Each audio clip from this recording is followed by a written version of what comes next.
खिसियाई दामाद साली हो दाना बताई ए साली बताव हो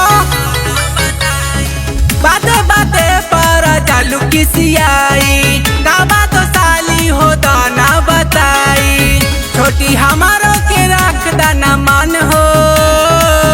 काम होई ना सोचला जवान ए जीजा हाई दूसरा के धन हो काम होई ना सोचला जवान ए जीजा हाई दूसरा के धन हो। अच्छा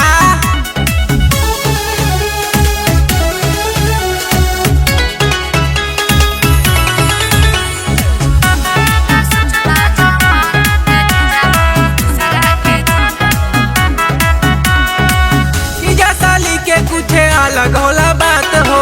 फिर दे साली इधर उधर हाथ हो बतिया माना हमार इधर उधर हाथ हो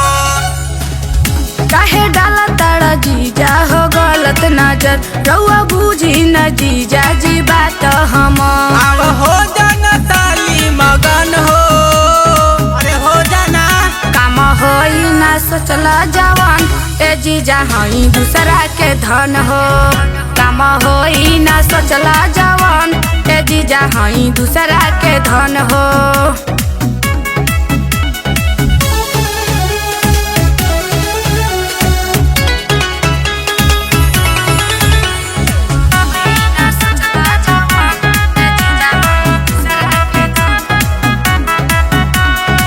काहे आकाश से बनावेलू तू दूरी देबू का दिलवा के हमार हो तोरी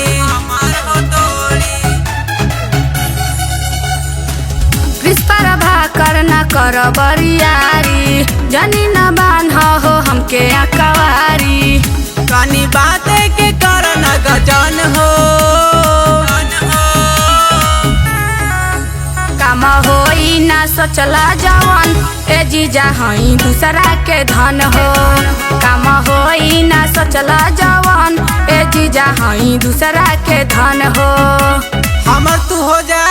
काम होई ना सोचला जवान ए जीजा हाई दूसरा के धन हो।